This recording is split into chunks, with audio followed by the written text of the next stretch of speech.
Kukutana kwa Injili na kazi. Matendo ya Mitume wa 18 mstari 1 hadi 4. Tangulizi. Leo imesema kuwa ni kukutana kwa Injili na kazi. Neno kukutana inamaanisha umoja, yani kupatana.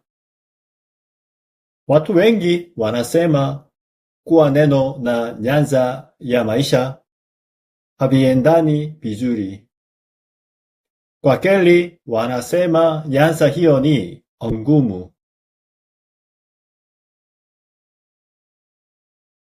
Wanafunzi pia wanasema kwamba masomo yao na mafunzo ya Injili na neno na ujuzi wao havina umoja kwa urahisi. Inaonekana watu wengi wako hivyo. Labda kuna wengi kati yenu wanaofikiri hivi pia. Lakini mimi sifikiri hivyo.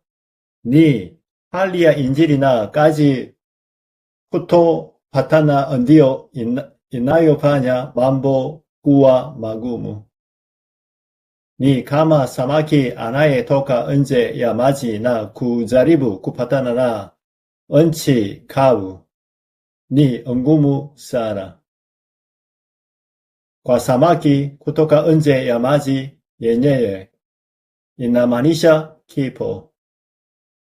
Kwa sababu nini ni waliookolewa Injili na kazi yenu, yani kazi na masomo au biashara lazima vipatane. Ikiwa hili halitafikiwa, utateseka maisha yako yote. Utafanikisha kitu na utaingia mbinguni kwa shida tu. Hata kama maji ni mazuri kiasi gani, mti lazima uwe na mizizi ya ardhini. Ukiweka mizizi kwenye maji haujapatana.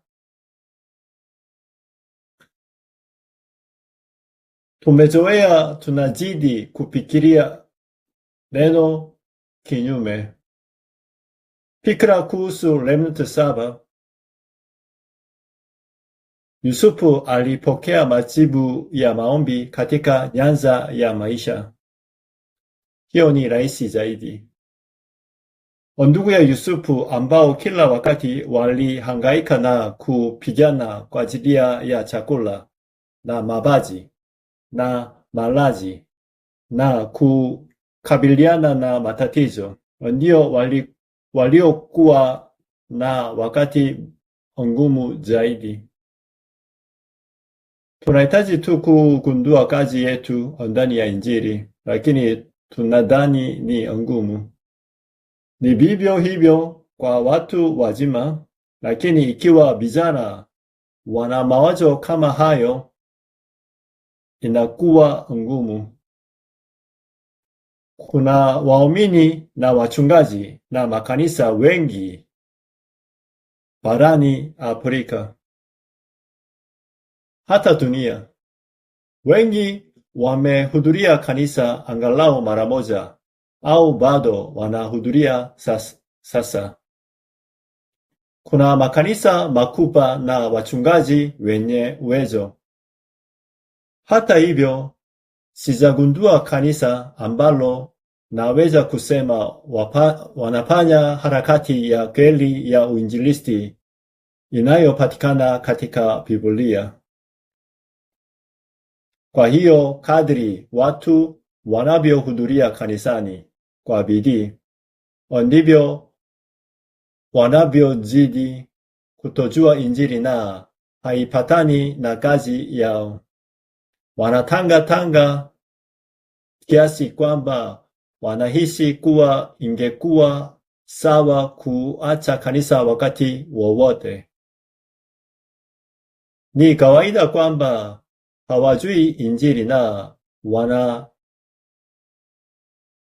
tabika kwa sababu wanafikiri Injili na kazi yao haviendani kabisa.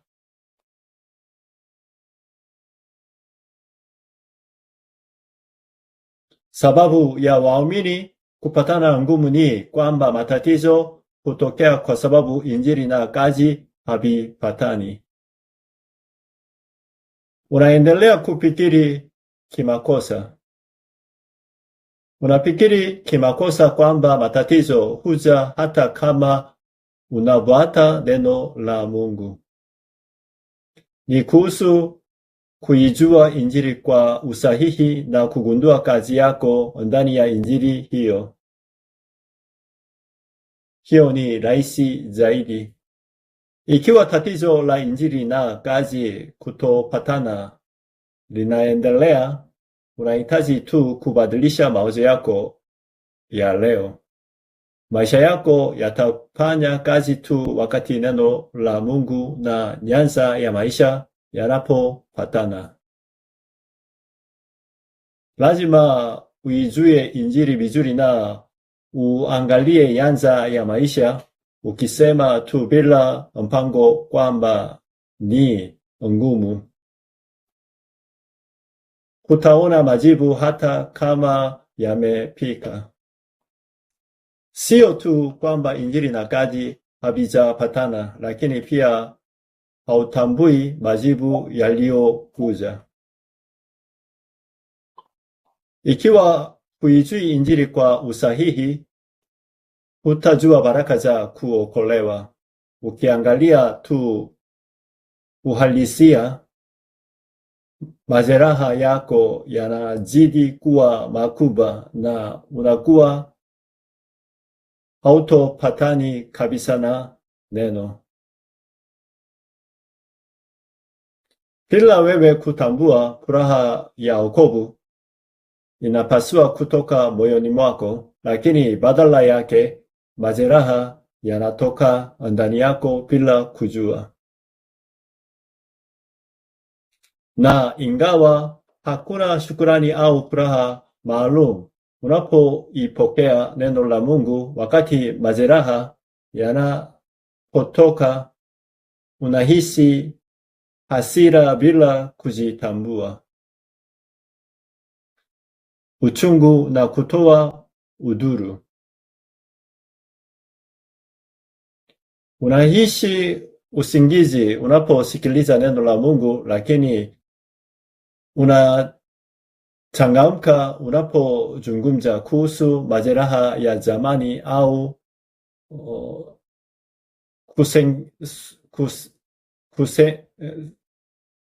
kusengenya wengine. Mtu kama huyo hakika atapeli. Kila kitu kuhusu neno haikinihusishi mimi. Ikiwa Injili na kazi havijapatana, mtu huyo hakika ataishia kushikilia kitu kingine. Jambo la kusikitisha kama hilo hutokea. Remnant lazima ashikilie neno la Mungu, apokee majibu na aende kwenye nyanza ya maisha ili afanikiwe. Akiacha hiyo na kusikilia kitu kingine, atakabiliwa na ngumu mkubwa. Atateseka. Ninapokutana na watoto wenu, kuna jambo moja tu nalo waomba. Ninawaambia wasipoteze mwelekeo wa ujumbe wa madhabahu na mtiririko wa Injili. Ukishikilia vitu vingine na Injili na kazi kutopatana, matatizo yataendelea kuja. Kwa sababu kutopatana huko kunaendelea, wanahisia kuwa kama wasioamini. Mtu kama huyo anaweza hata kuishia katika hali mbaya zaidi kuliko asiyeamini. Katika hali hii, tunawezaje kushughulikia hili? Usikose nitazungumza kwa ufupi ili uweze kupata sehemu ambazo ziko kweli katika Biblia na kupokea neema. Ninyi ndio mnapopaswa kupokea majibu ya kweli. Kwa hivyo msisikilize tu maneno yangu, bali thibitisha neno la Mungu. Somo kuu. Kwanza, kuna kitu ambacho lazima ipatane kwanza ni kupatana na Mungu ndani ya wokovu niliopata. Hili lazima ipanike kwanza. Je, kweli nimeokolewa? Kujiuliza, je, kweli mimi ni mtoto wa Mungu? Kumuulize Mungu. Lazima kuwe na jibu kwa hili. Je, ni ushahidi gani kwamba umeokolewa? Jambo muhimu zaidi ni ikiwa mimi ni mtoto wa Mungu kweli. Hakuna ushahidi mwingine. 1 Yohana 5:11 hadi 13. Na huu ndio ushahidi kwamba Mungu alitupa uzima wa milele, na uzima huu umo katika mwanawe. Yeye aliye naye mwana anao huo uzima. Asiye naye mwana wa Mungu hana huo uzima. Nimewaandikia ninyi mambo hayo ili mjue ya kuwa mna uzima wa milele ninyi mnaoliamini jina la mwana wa Mungu. Mathayo 16:16. Wewe ndiwe Kristo mwana wa Mungu aliye hai. Wale wanaoamini hili wameokolewa. Hakuna uzoefu mwingine unaohitajika. Wale wanaoamini kwamba Yesu ndiye Kristo wameokolewa. Lazima utambue kwamba shida yako ya kweli ni shida ya msingi ya Mwanzo 3. Hata familia yako, shule lako, kazi yako, biashara yako, pia nchi yako, zote shida yako ni shida ya msingi ya Mwanzo wa 3. Kama matatizo ya kiroho, lazima ugundue kwamba matatizo ya kifamilia, matatizo ya mahali pa kazi na matatizo ya kipanya si matatizo halisi, bali tatizo la kumwacha Mungu ndilo tatizo halisi.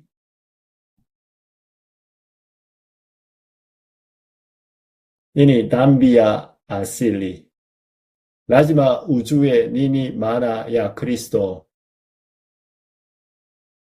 Lazima ujue kwa nini tunahitaji Kristo pekee. Yesu aliyefanya kazi ya Kristo, njia ya pekee ya Mungu, lazima awe mwokozi wako. Hili lazima lipatane nawe kwanza. Lazima uamini sasa hivi kwamba Yesu ndiye Kristo wangu. Waefeso 2:8.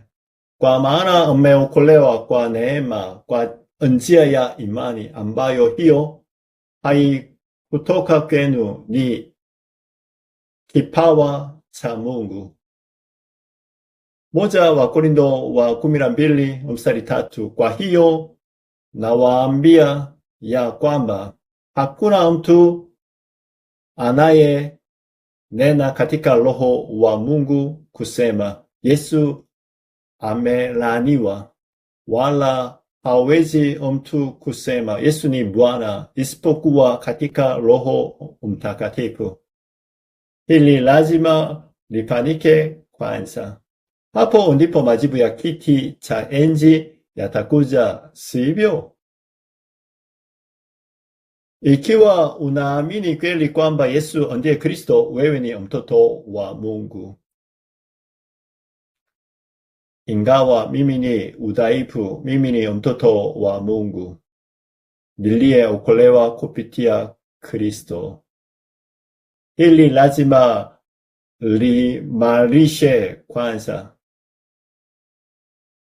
Ikiwa unaamini kwamba Yesu ndiye Kristo, umeokolewa na Mungu yuko pamoja nawe hakika. Tangu wakati huu, nyanza ya maisha na maombi huanza kupatana. Mungu yuko pamoja nami hakika wakati wote kwa njia isiyoonekana. Ukianza kuomba hata kidogo tu, maombi yako na maisha yako huanza kuunganisha tangu wakati huo. Tangu wakati huo, utimilifu wa neno huja.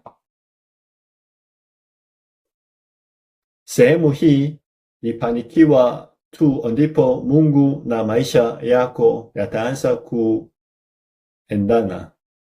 Mimi ni mtoto wa Mungu niliyeokolewa na ninaamini kwamba Yesu ndiye Kristo.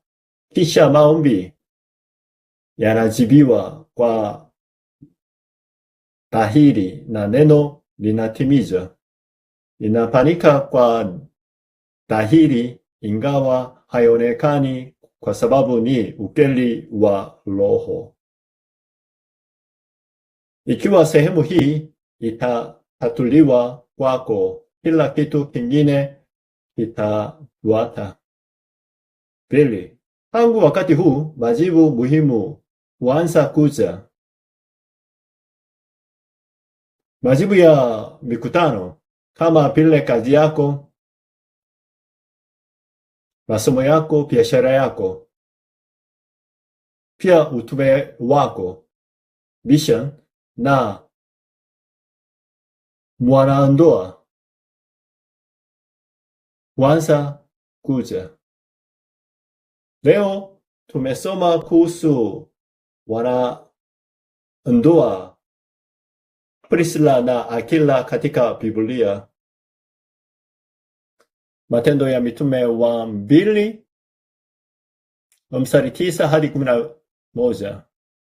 Maofisa wa kanisa kutoka mataifa 15 walikuja kwenye chumba cha juu cha Marko, yani darak방, na miongoni mwao walikuwemo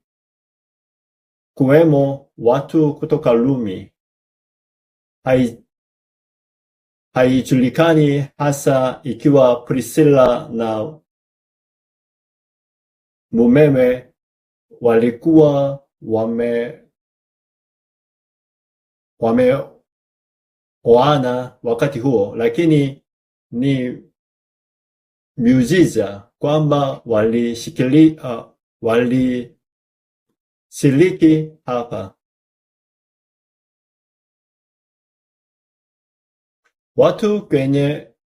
Watu wenye sababu au nia nyingine wangeona ni vigumu kushiriki katika chumba cha juu cha Marko ambacho makanisa ya Mafarisayo na makanisa ya kitamaduni yaliita ujuzi. Wageni kutoka Rumi walishiriki hapa. Kuna mahali pengine pa kwenda ulimwenguni. Ikiwa utaelewa kweli na kusikia Injili ya Mungu kupitia ibada ya leo, hakuna wakati uliobarikiwa zaidi kuliko huu. Warumi wa 1 mstari 9 hadi 10. Paulo alisema alikuwa akiwaombea usiku na mchana watu wa Rumi. Tunaweza tishia kwamba wanaondoa Priscilla na Aquila walikuwa miongoni mwa watu hao. Matendo ya Mitume wa 18 mstari 1 hadi 4. Wanaondoa Priscilla na Aquila walipokuja kutoka Rumi na kukutana na mwinjilisti Paulo katika eneo la Korintho. Hili linaweza kuonekana kama si kitu kwako, lakini kupitia mambo kama haya, majibu ambapo injili na biashara zinapatana kuanza kuja. 1 Wakorintho wa 16 mstari 19. Nyumba ya utume kwa ajili ya kulea wanafunzi wa uinjilisti ilitokea katika nyumba ya Priscilla. Warumi wa 16 mstari 2 hadi 4. Wanaondoa Priscilla na Aquila walihatarisha maisha yao kwa ajili ya mwinjilisti Paulo. Injili na biashara zilipoanza kupatana, mkutano muhimu zaidi ulifanyika. Miongoni mwa haya, sehemu hii ndio muhimu zaidi. Hakika wewe ni mtoto wa Mungu. Lakini kwa nini mimi niliye mtoto wa Mungu niko hapa? Kwa nini ninapitia jambo la namna hii sasa hivi?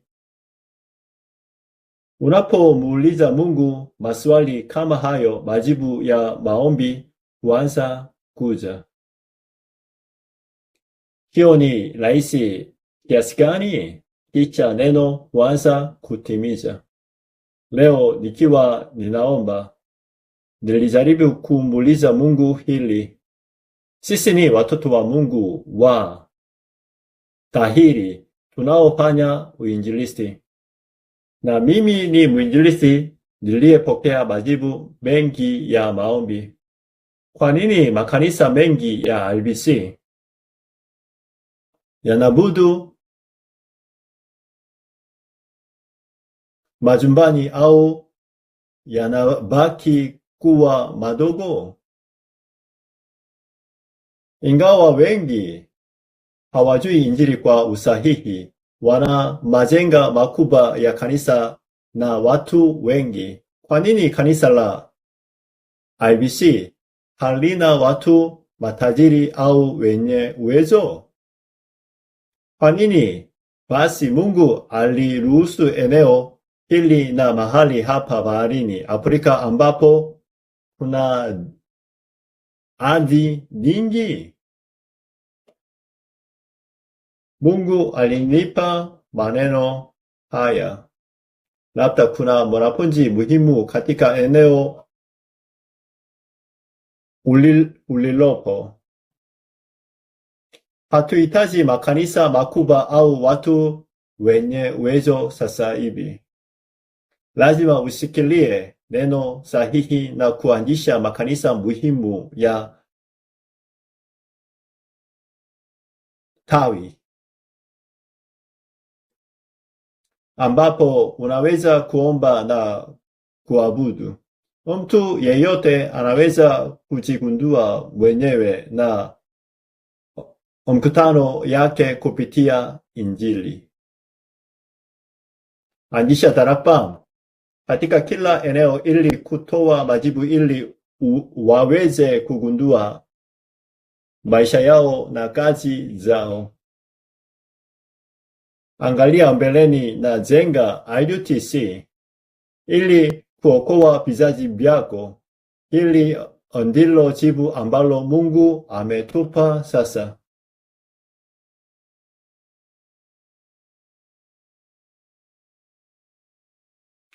Ukimuuliza Mungu vizuri, majibu yote yanatoka hapo.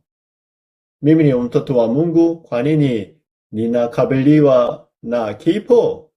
Hayo yalikuwa swali la Yusufu. Hilo lenyewe ndilo jibu. Mimi ni mtoto wa Mungu wa dhahiri Kwa nini ninateseka? Hilo ndilo jibu la maombi, na baada ya muda kidogo neno litakuwa limetimiziwa. Shida yangu ni shida ya kijaji na shida ya kiroho. Inaweza tu kutatuliwa kwa ajili ya Yesu Kristo pekee. Tangu wakati huo, jibu la mikutano inayopatana na Mungu huanza kuja. Natumaini utarejesha baraka hii. 3. Njia ya kupokea jibu la kupatana. Tangu leo, unawezaje kufurahia baraka ya kupatana? Tangu sasa vipi?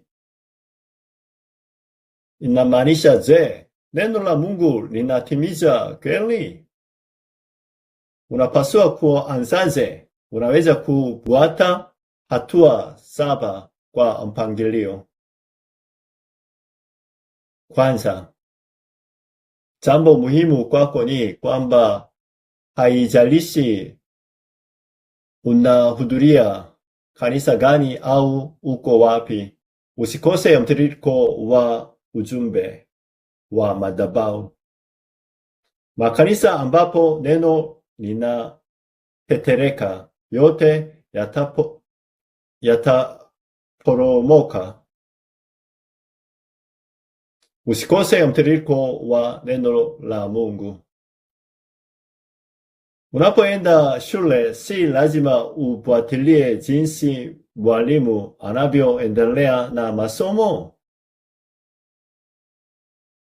Unapoishi nyumbani, ukikosa kile ambacho wazazi wako wanafanya, si familia inafeli. Jambo muhimu zaidi ni kwanza kuona jinsi neno linavyojibiwa na kutiririka. Clement 7 walikuwa hivyo. Hili ni muhimu sana. Ni kuona jinsi Mungu amejibu neno hadi sasa na kile anachotaka baadaye. Jambo la pili linatokea. Ni neno gani la jibu ambalo Mungu hakika atatiza kwangu leo? Mungu alinifanya niketi hapa katika wakati huu wa thamani. Ni aina gani ya baraka anajaribu kunipa? Ingawa inaweza kuwa mdogo sana, lazima upate sehemu ya mazoezi madogo. Kusikilia hilo ni muhimu sana. 3. Baada ya kumaliza ibada, rudi kwenye nyanza yako ya maisha. Sikilia zoezi hilo mdogo na ufurahie kwa siku 6. Ukifanya tu maombi ya wakati maalum kidogo, mambo ya ajabu yatatokea. Ukisikilia neno na kufanya maombi ya kila mara katika nyanza ya maisha, majibu ya ajabu yataanza kutokea. Migogoro na matatizo yanaweza kutokea kwako. Ukiyaangalia haya kwa karibu, yatabadilika kuwa majibu. Hili ndilo unalopaswa kufanya kwa wiki kuanzia leo. 4. Kuanzia hapa. Ushahidi unaanza kuja. Watu wenye ushahidi kuja kanisani kwa namna tofauti. Ni raha kwa sababu wanaona ushahidi. Macho yao ya kiroho yanafunguliwa. Tangu wakati huu, majadiliano ya kiroho, yani forum, hufanyika miongoni wenu, kwa sababu ushahidi unakuja kwangu na kwako. Natumaini utakuwa na baraka kama hiyo utakapohudhuria ibada ya wiki ijayo. Vinginevyo ni ngumu kiasi gani kuja kanisani, unapaswa kuja kwa kulazimisha. Ya 5, tangu wakati huu wanafunzi wa uinjilisti huanza kuunganisha nawe. Wanafunzi wa uinjilisti unapounganisha majibu kama tazama, mimi nipo pamoja nani siku zote hadi ukamilifu wa zamani, kutokea kweli. Natumaini mlango wa ushindi katika tatizo au ugumu wowote utafunguliwa. 6, tangu wakati huu mambo ya namna hii hutokea. Kazi ya Mungu inaanza katika nyanza yako, yani kazi yako, biashara yako, masomo yako. Na 7, kuna kitu ambacho hutokea moja kwa moja. Jambo lenye baraka sana hutokea moja kwa moja mahali pako pa kazi, na tunaliita hilo kanisa la tawi. Neno kanisa la tawi linamaanisha kwamba Roho Mtakatifu anafanya kazi katika nyanza yako. Nyanza yako ni kazi yako, masomo yako, biashara yako. Kabisa isiyoonekana kwa jicho macho, Mungu anatuma malaika wa mbinguni kutekeleza kazi yote ya Mungu. Hii inaitwa ufalme wa Mungu. Hili ndilo Yesu alilofafanua kwa siku 40. Kwa njia hii, unapokuja kanisani siku inayofuata, ujumbe unasikika kwa namna tofauti.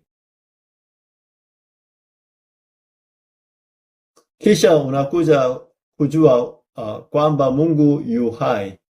Vinginevyo utaelewa.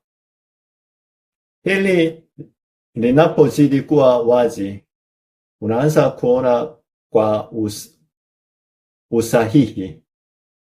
Kisha hata kama matatizo yanakuja, huogopi, jibu linakuja kwanza.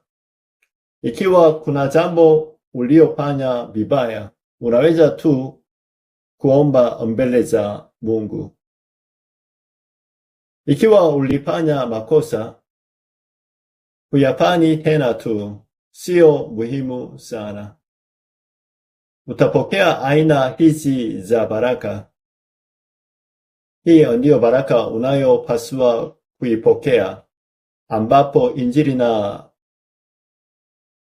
biashara hukutana na kupatana. Kwa nini lazima tufanye hivi? Mungu ametoa ushahidi wa hakika zaidi. Kwa sababu Mungu ametoa neno, unapaswa tu kufuata mtiririko wa neno la Mungu.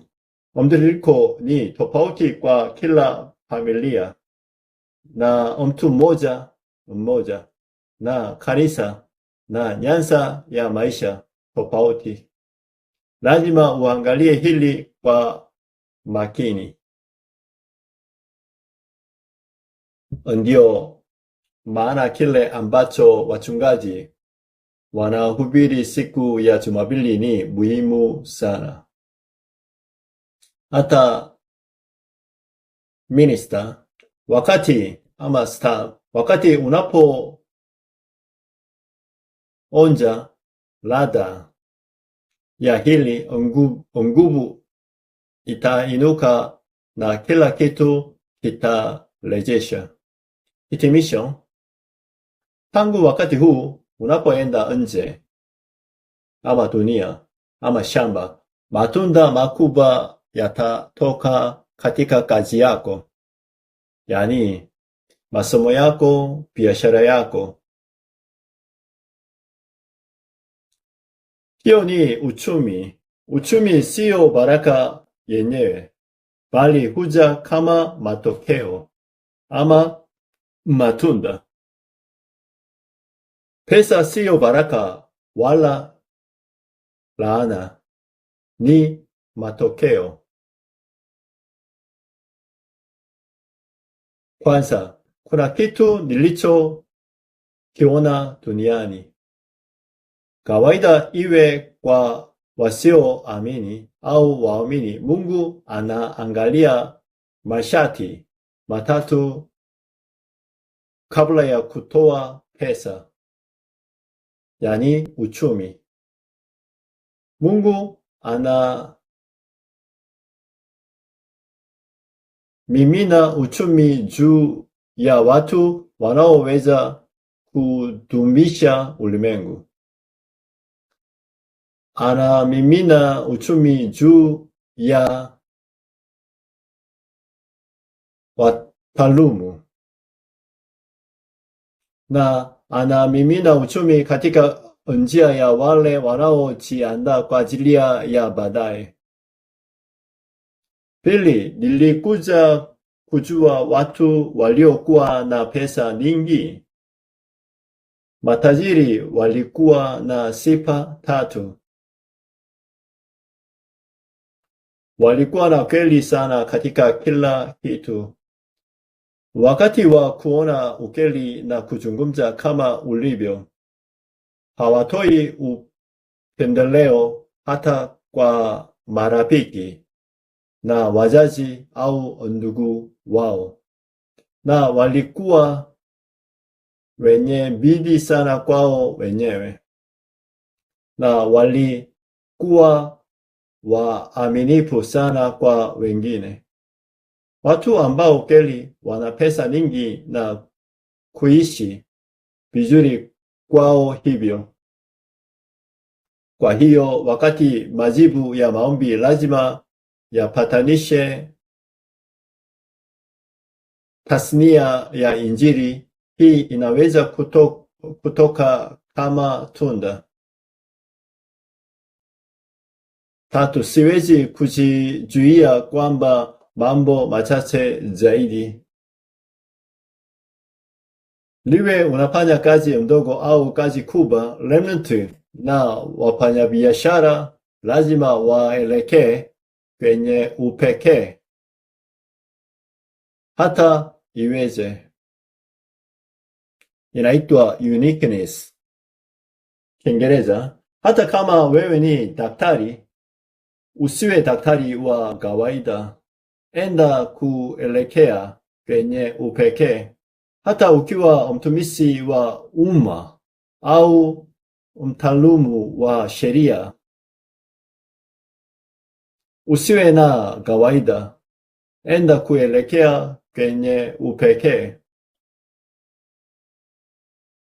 Hiyo ndiyo baraka iliyotolewa kwa watoto wa Mungu katika Biblia. Ikiwa hautapokea baraka hii, huwezi kufanya uinjilisti wa ulimwengu na huwezi kuokoa uchumi wa giza. Lazima utafute jibu la upekee. Hakikisha usilikosee. Neno upekee halimaanishi kuwa na ajabu. Ni upekee wa maudhui sahihi. Lazima uwe na maudhui sahihi. Hata kama mazingira yako ni magumu sasa hivi, lazima uwe na maudhui. Hivyo ndivyo unavyoelekea kwenye upekee. Hata kama remnant wanateseka sasa, ikiwa watafanya kazi na maudhui sahihi, hatimaye watafikia upekee. Siku moja hata ukikaa kimya tu, uchumi utakuja, watu watakuja, kila kitu kitakuja. Lazima uwe na ujuzi sahihi katika upekee ndani ya Injili. Ni vivyo hivyo kama step minister, kazi yoyote unayofanya ifanye kwa jibu la upekee. Mwishowe kuna jambo moja ambalo usilikose. Hatuko hapa kwa ajili ya kitu kingine chochote isipokuwa kufanya uinjilisti wa ulimwengu. Kama ingekuwa ni kula na kuishi tu, ingekuwa sawa, lakini lazima tufanye uinjilisti wa ulimwengu. Kwa hiyo chukua mambo haya machache kama wito wa familia yako. Kwanza, biashara yangu ifanikiwe kwa kiasi gani? Pokea majibu ya kutosha ili kanisa liweze kuisha kwa zaka.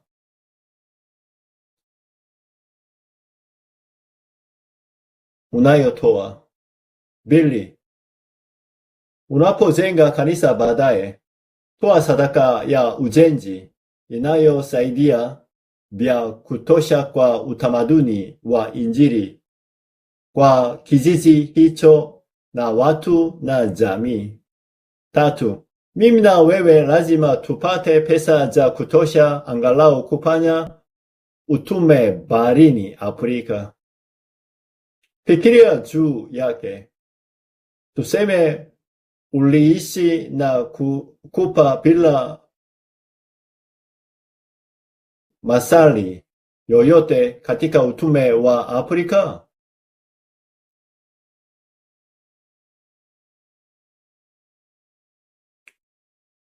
Na ikiwa ungekuwa na watu kama wewe tu, nini kingetokea?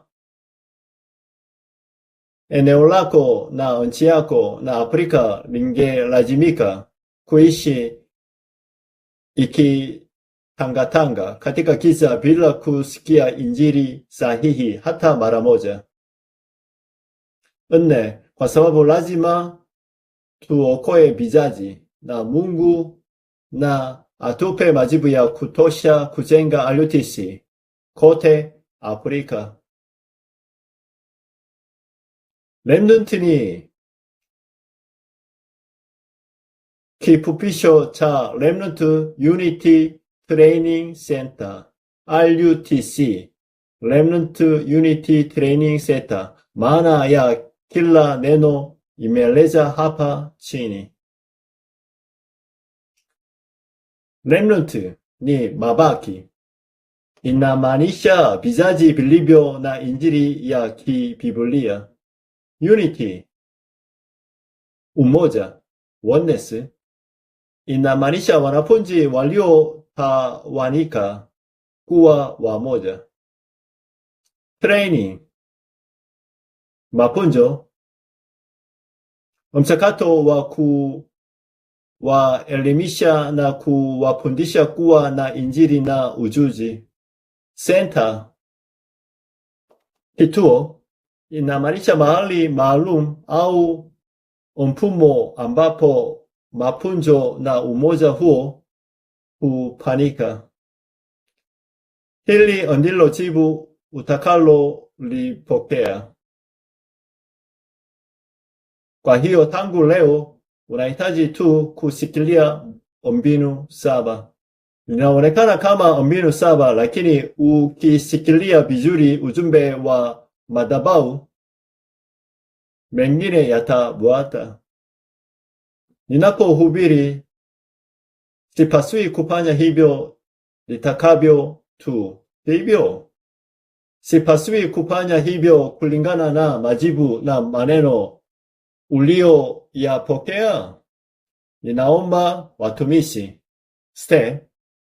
ya RBC usiende ujumbe wa madhabahu kwa kiasi kikubwa kiasi kwamba unaishia kusema mambo hata wewe mwenyewe huyaelewi. Fuata mambo ambayo amekujibu nayo na fuata neno la Mungu. Ukisikilia hili, utaona majibu haya kwanza. Kwa utimilifu wa neno na majibu, utaona majibu katika nyanza ya maisha kwa siku 6. Kisha unapokuja kanisani au kwenda popote, ushahidi utainuka. Kisha unapozungumza usahihi juu, wanafunzi wataanza kuinuka. Kwa sababu jibu hili ni jibu lililotolewa na Mungu, ni lazima lionekane katika biashara yako na masomo yako na kazini yako na huduma yako. Tangu wakati huo, mambo ambayo ulimwengu hauwezi kuyazuia yatatokea. Katika biashara yako, masomo yako na mahali pa kazi na nyanza yako, Roho Mtakatifu kwa siri anatuma mamlaka ya Bwana, malaika wa Bwana ambao watu wa ulimwengu hawajui.